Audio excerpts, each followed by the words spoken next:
Philly sheriff's campaign takes down bogus news stories posted to Philadelphia, AP. The campaign team behind Philadelphia's embattled sheriff acknowledged Monday that a series of positive news stories posted to their site were generated by ChatGPT.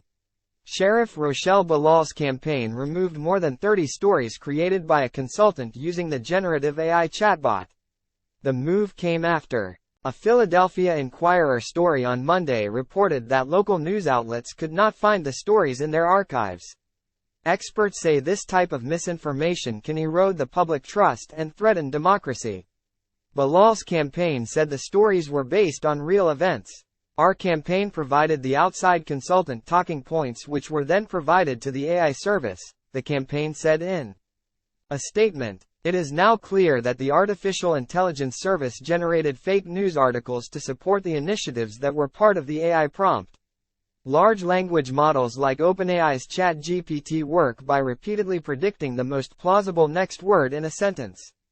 That makes them good at completing challenging prompts in seconds, but it also causes them to make frequent errors, known as hallucinations. Many Americans have started using these tools to write work emails, website copy and other documents more quickly.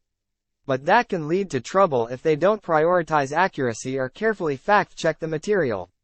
2 lawyers had to apologize to a judge in Manhattan federal court last year, for example, after they used ChatGPT to hunt for legal precedents and didn't immediately notice that the system made some up.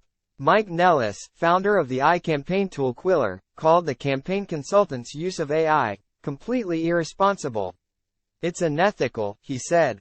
It's straight up lying. But he said OpenAI is responsible for enforcing its policies, which currently don't allow politicians to use ChatGPT for campaigning. OpenAI didn't immediately respond to a request for comment. Nellis said local, state and federal regulation of AI tools in politics is also needed as the technology advances. Though bipartisan discussions in Congress have stressed the need for such legislation, no federal law has passed yet. The Bilal story list, which the site dubbed her record of accomplishments, had ended with a disclaimer, which the Inquirer called new. That the information makes no representations or warranties of any kind about the accuracy of the information. Some, including a fired whistleblower in Bilal's office, fear such misinformation could confuse voters and contribute to ongoing mistrust and threats to democracy. I have grave concerns about that, said Brett Mandel, who briefly served as her finance chief in 2020 and spoke before the campaign issued the statement.